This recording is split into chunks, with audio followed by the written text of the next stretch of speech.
प्रिय भक्तों, आज हम आपको शनिदेव महाराज का एक चमत्कारी मंत्र बताने जा रहे हैं जो आपकी सभी परेशानियों को दूर कर देगा। शनिदेव जब नाराज होते हैं तो जीवन परेशानियों से भर देते हैं। शनि तन, मन और धन की हानि कराते हैं, इसलिए शनिदेव को प्रसन्न करना बहुत ही जरूरी है। आज जो मंत्र हम आपको बताने वाले हैं उसका नियमित रूप से जाप या श्रवण आपको सभी संकटों से दूर रखेगा। अगर शनिवार के दिन इस मंत्र का श्रवण करते हैं तो भगवान शनिदेव बहुत प्रसन्न हो जाते हैं।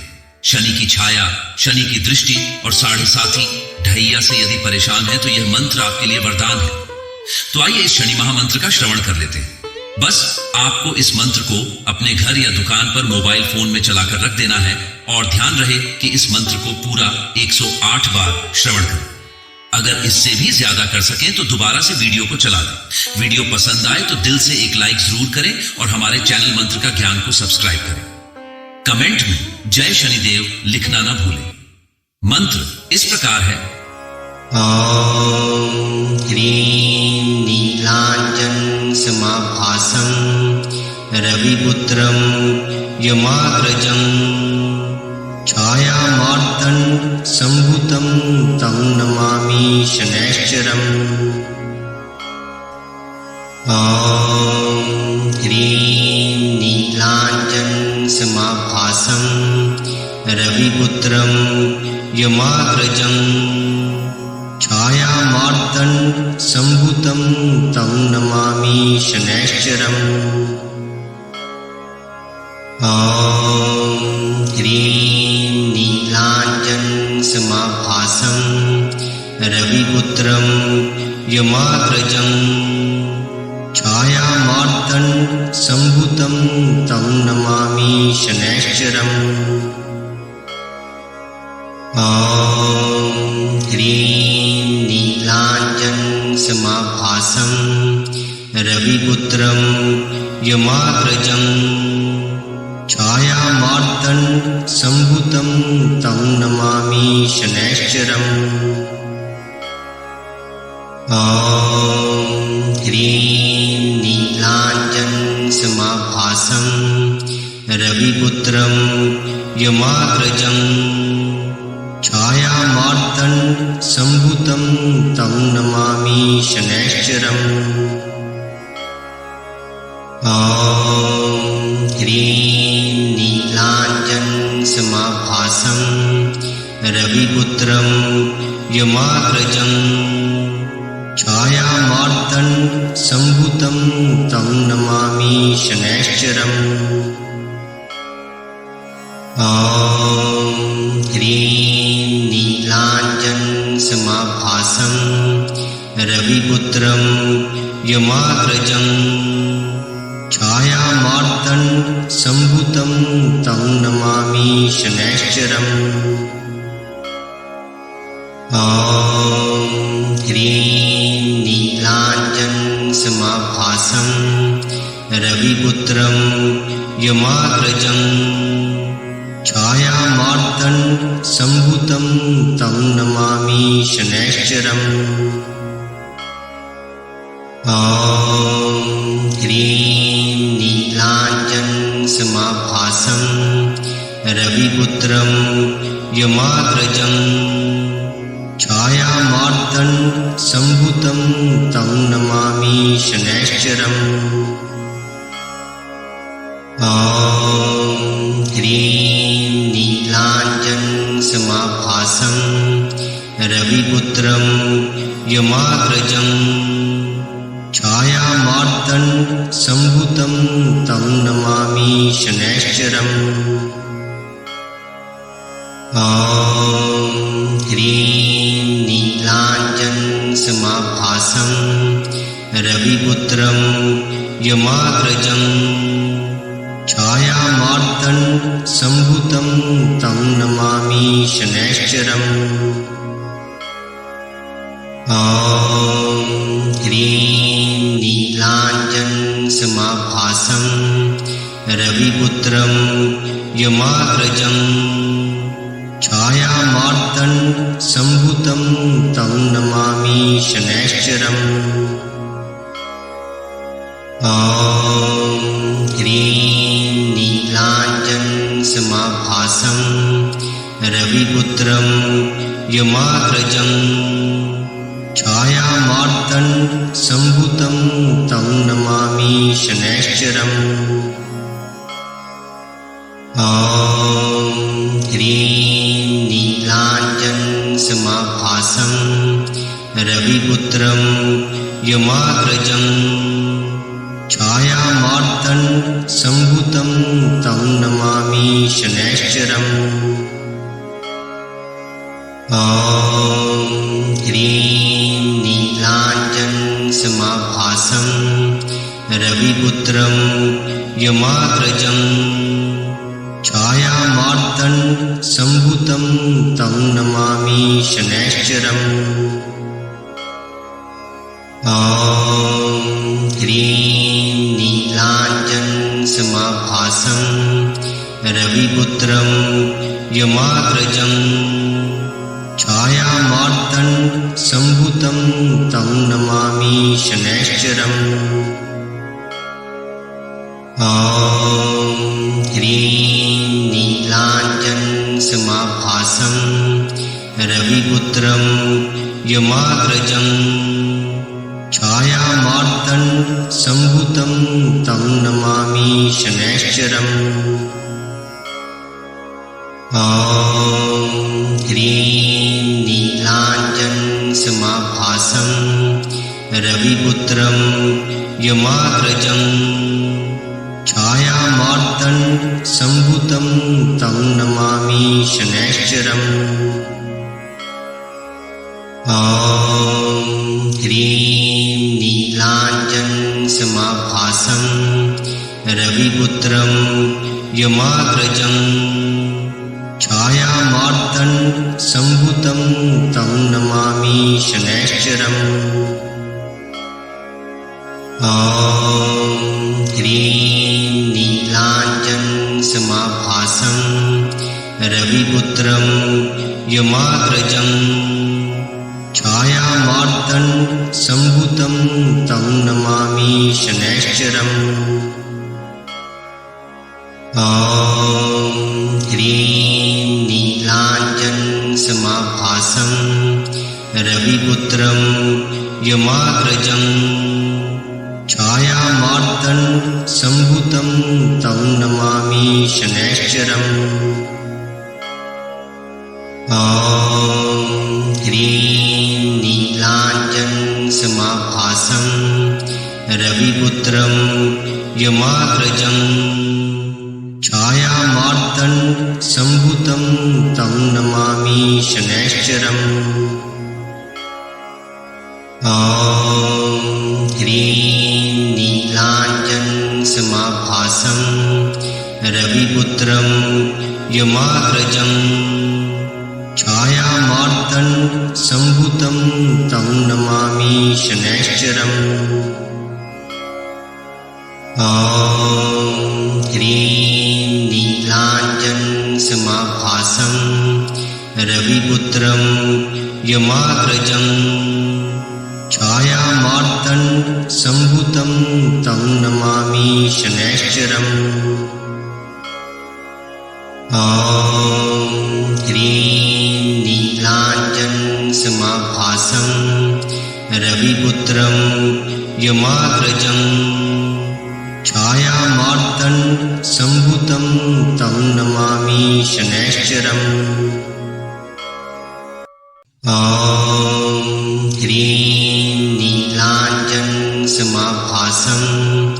रविपुत्रं यमाग्रजं छायामार्तं सम्भूतं तं नमामि शनैश्चरम्। ॐ ह्रीं नीलाञ्जनसमाभासं रविपुत्रं यमाग्रजं छायामार्तं सम्भूतं तं नमामि शनैश्चरम्। ॐ ह्रीं नीलाञ्जनसमाभासं रविपुत्रं यमाग्रजं छायामार्तं सम्भूतं तं नमामि शनैश्चरम्। ॐ ह्रीं नीलाञ्जनसमाभासं रविपुत्रं यमाग्रजं छायामार्तण्डसम्भूतं तं नमामि शनैश्चरम् ॐ ह्रीं नीलाञ्जनसमाभासं रविपुत्रं यमाग्रजं छायामार्तण्डसम्भूतं तं नमामि शनैश्चरम् ॐ ह्रीं नीलाञ्जनसमाभासं रविपुत्रं यमाग्रजं छायामार्तण्डसम्भूतं तं नमामि शनैश्चरम् ॐ ह्रीं नीलाञ्जनसमाभासं रविपुत्रं यमाग्रजं छायामार्तण्डसम्भूतं तं नमामि शनैश्चरम् ॐ ह्रीं नीलाञ्जनसमाभासं रविपुत्रं यमाग्रजं छायामार्तण्डसम्भूतं तं नमामि शनैश्चरम्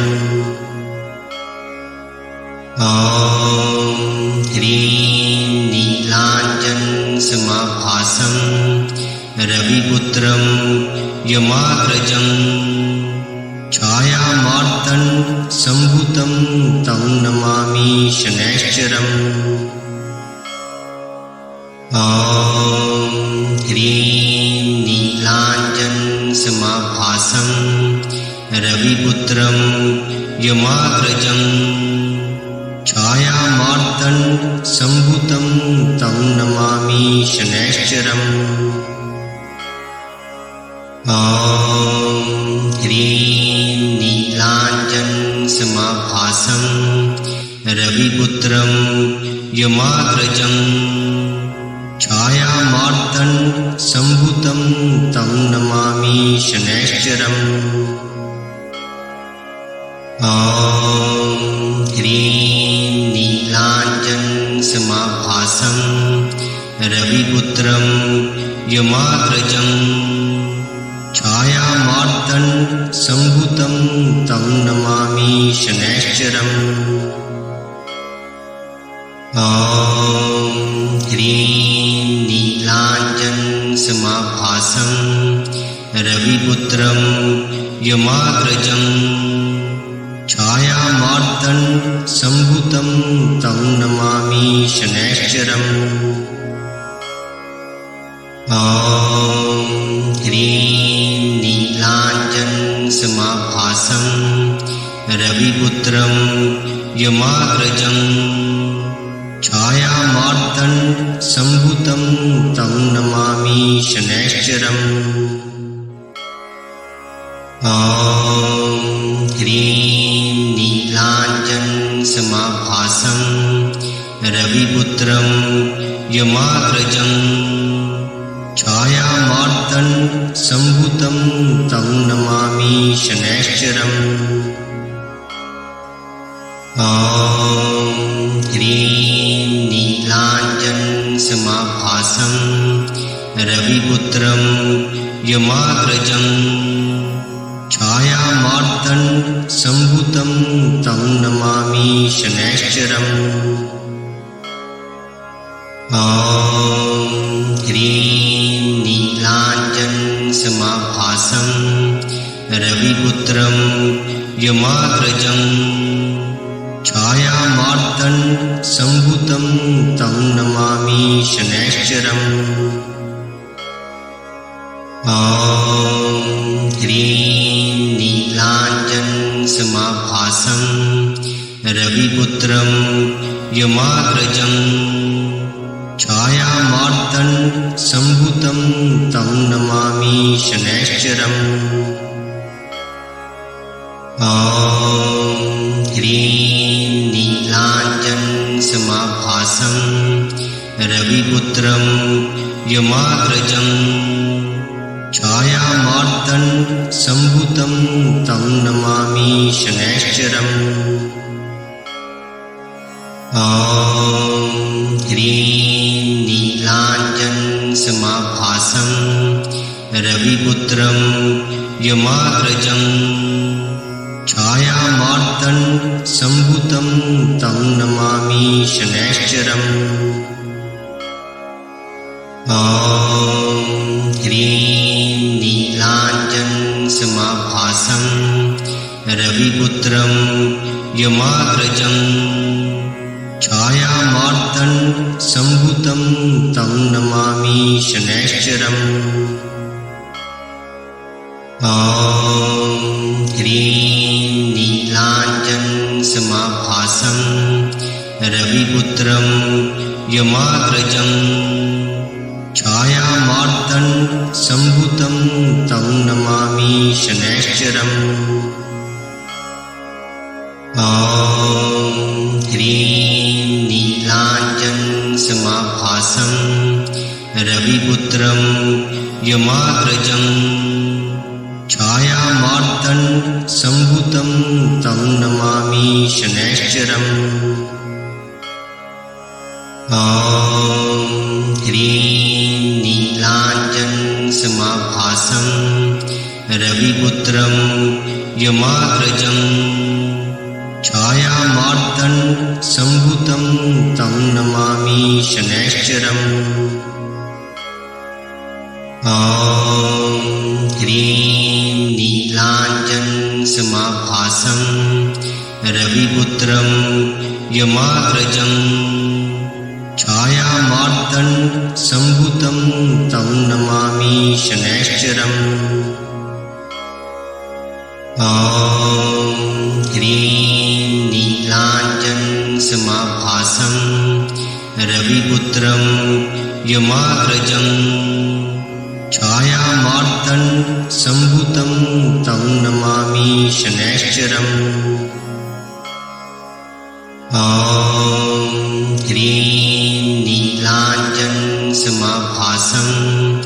रविपुत्रं यमाग्रजं छायामार्तण्ड सम्भूतं तं नमामि शनैश्चरम्। ॐ ह्रीं नीलाञ्जनसमाभासं रविपुत्रं यमाग्रजं छायामार्तण्ड सम्भूतं तं नमामि शनैश्चरम्। ॐ ह्रीं नीलाञ्जनसमाभासं रविपुत्रं यमाग्रजं छायामार्तण्ड सम्भूतं तं नमामि शनैश्चरम्। ॐ ह्रीं नीलाञ्जनसमाभासं रविपुत्रं यमाग्रजं छायामार्तण्ड सम्भूतं तं नमामि शनैश्चरम्। ॐ ह्रीं नीलाञ्जनसमाभासं रविपुत्रं यमाग्रजं छायामार्तण्ड सम्भूतं तं नमामि शनैश्चरम्। ॐ ह्रीं नीलाञ्जनसमाभासं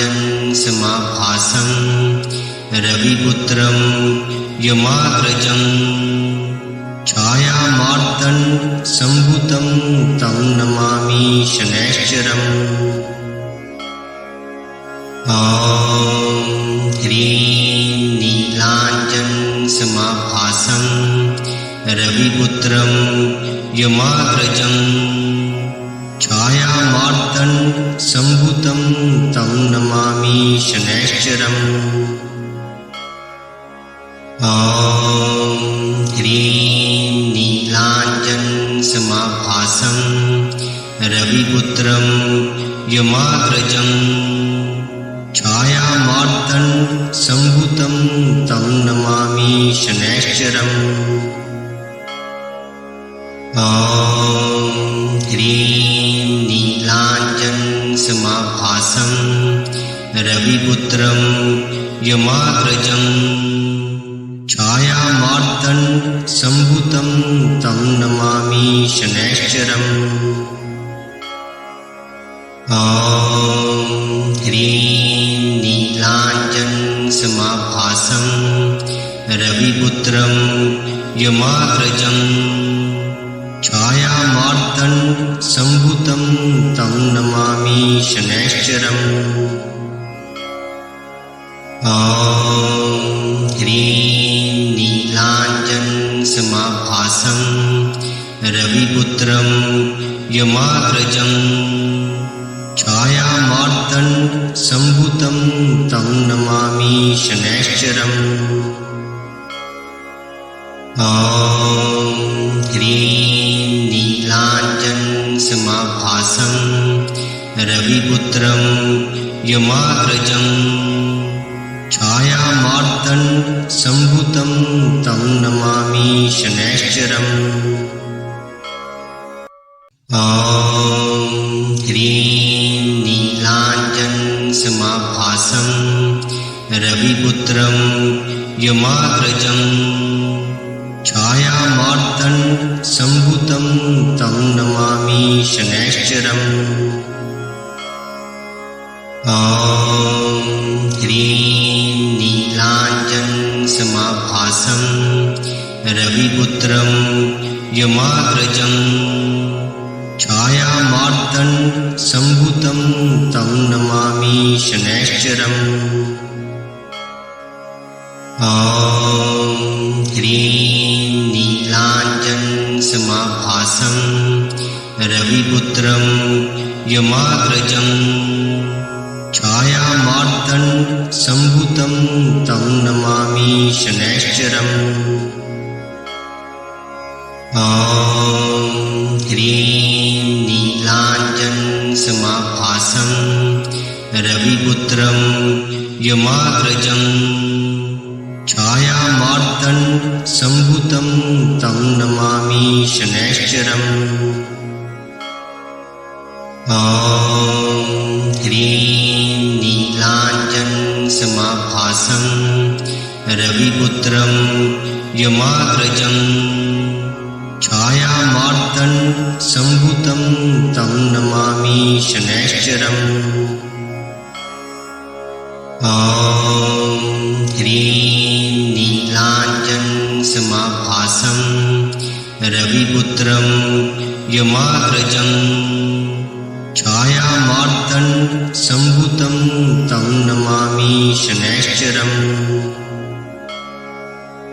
ॐ ह्रीं नीलाञ्जनसमाभासं रविपुत्रं यमाग्रजं छायामार्तण्डसम्भूतं तं नमामि शनैश्चरम्। ॐ ह्रीं नीलाञ्जनसमाभासं रविपुत्रं यमाग्रजं छायामार्तण्डसम्भूतं तं नमामि शनैश्चरम्। ॐ ह्रीं नीलाञ्जनसमाभासं रविपुत्रं यमाग्रजं छायामार्तण्डसम्भूतं तं नमामि शनैश्चरम्। ॐ ह्रीं नीलाञ्जनसमाभासं रविपुत्रं यमाग्रजं छायामार्तण्डसम्भूतं तं नमामि शनैश्चरम्। ॐ ह्रीं नीलाञ्जनसमाभासं रविपुत्रं यमाग्रजं छायामार्तण्डसम्भूतं तं नमामि शनैश्चरम्। ॐ ह्रीं नीलाञ्जनसमाभासं रविपुत्रं यमाग्रजं छायामार्तण्डसम्भूतं तं नमामि शनैश्चरम्। ॐ ॐ ह्रीं नीलाञ्जनसमाभासं रविपुत्रं यमाग्रजं छायामार्तण्डसम्भूतं तं नमामि शनैश्चरम्। ॐ ह्रीं नीलाञ्जनसमाभासं रविपुत्रं यमाग्रजं छायामार्तण्डसम्भूतं तं नमामि शनैश्चरम्। ॐ ह्रीं नीलाञ्जनसमाभासं रविपुत्रं यमाग्रजं छायामार्तण्डसम्भूतं तं नमामि शनैश्चरम्। ॐ ह्रीं नीलाञ्जनसमाभासं रविपुत्रं यमाग्रजं छायामार्तण्डसम्भूतं तं नमामि शनैश्चरम्। ॐ ह्रीं नीलाञ्जनसमाभासं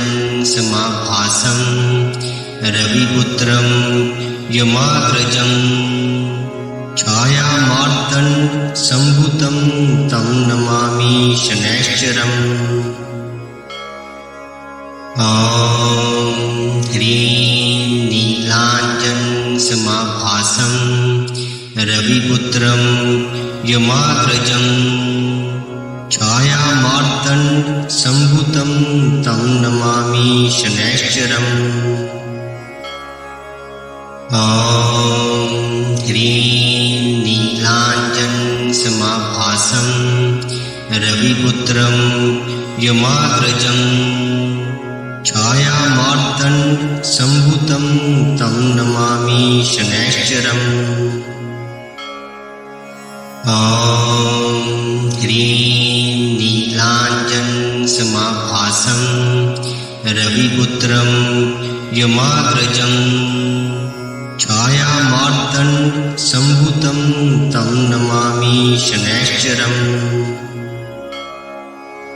ॐ ह्रीं नीलाञ्जनसमाभासं रविपुत्रं यमाग्रजं छायामार्तण्डसम्भूतं तं नमामि शनैश्चरम्। ॐ ह्रीं नीलाञ्जनसमाभासं रविपुत्रं यमाग्रजं छायामार्तण्डसम्भूतं तं नमामि शनैश्चरम्। ॐ ह्रीं नीलाञ्जनसमाभासं रविपुत्रं यमाग्रजं छायामार्तण्डसम्भूतं तं नमामि शनैश्चरम्। ॐ ह्रीं नीलाञ्जनसमाभासं रविपुत्रं यमाग्रजं छायामार्तण्डसम्भूतं तं नमामि शनैश्चरम्। ॐ ह्रीं नीलाञ्जनसमाभासं रविपुत्रं यमाग्रजं छायामार्तण्डसम्भूतं तं नमामि शनैश्चरम्। ॐ ह्रीं नीलाञ्जनसमाभासं रविपुत्रं यमाग्रजं छायामार्तण्डसम्भूतं तं नमामि शनैश्चरम्। ॐ ह्रीं नीलाञ्जनसमाभासं रविपुत्रं यमाग्रजं छायामार्तण्डसम्भूतं तं नमामि शनैश्चरम्। ॐ ह्रीं नीलाञ्जनसमाभासं रविपुत्रं यमाग्रजं छायामार्तन् सम्भूतं तं नमामि शनैश्चरम्। ॐ ह्रीं नीलाञ्जनसमाभासं रविपुत्रं यमाग्रजं छायामार्तन् सम्भूतं तं नमामि शनैश्चरम्। ॐ ह्रीं नीलाञ्जनसमाभासं रविपुत्रं यमाग्रजं छायामार्तन् सम्भूतं तं नमामि शनैश्चरम्। ॐ ह्रीं नीलाञ्जनसमाभासं रविपुत्रं यमाग्रजं छायामार्तन् सम्भूतं तं नमामि शनैश्चरम्। ॐ ह्रीं नीलाञ्जनसमाभासं रविपुत्रं यमाग्रजं छायामार्तन् सम्भूतं तं नमामि शनैश्चरम्। ॐ ह्रीं नीलाञ्जनसमाभासं रविपुत्रं यमाग्रजं छायामार्तन् सम्भूतं तं नमामि शनैश्चरम्। ॐ ह्रीं नीलाञ्जनसमाभासं रविपुत्रं यमाग्रजं छायामार्तन् सम्भूतं तं नमामि शनैश्चरम्। ॐ ह्रीं नीलाञ्जनसमाभासं रविपुत्रं यमाग्रजं छायामार्तन् सम्भूतं तं नमामि शनैश्चरम्। ॐ ह्रीं नीलाञ्जनसमाभासं रविपुत्रं यमाग्रजं छायामार्तन् सम्भूतं तं नमामि शनैश्चरम्। ॐ ह्रीं नीलाञ्जनसमाभासं रविपुत्रं यमाग्रजं छायामार्तन् सम्भूतं तं नमामि शनैश्चरम्। ॐ ह्रीं नीलाञ्जनसमाभासं रविपुत्रं यमाग्रजं छायामार्तन् सम्भूतं तं नमामि शनैश्चरम्। ॐ ह्रीं नीलाञ्जनसमाभासं रविपुत्रं यमाग्रजं छायामार्तन् सम्भूतं तं नमामि शनैश्चरम्। ॐ ह्रीं नीलाञ्जनसमाभासं रविपुत्रं यमाग्रजं छायामार्तन् सम्भूतं तं नमामि शनैश्चरम्। ॐ ह्रीं नीलाञ्जनसमाभासं रविपुत्रं यमाग्रजं छायामार्तन् सम्भूतं तं नमामि शनैश्चरम्। ॐ ह्रीं नीलाञ्जनसमाभासं रविपुत्रं यमाग्रजं छायामार्तन् सम्भूतं तं नमामि शनैश्चरम्। ॐ ह्रीं नीलाञ्जनसमाभासं रविपुत्रं यमाग्रजं छायामार्तन् सम्भूतं तं नमामि शनैश्चरम्। ॐ ह्रीं नीलाञ्जनसमाभासं मासं रविपुत्रं यमाग्रजम्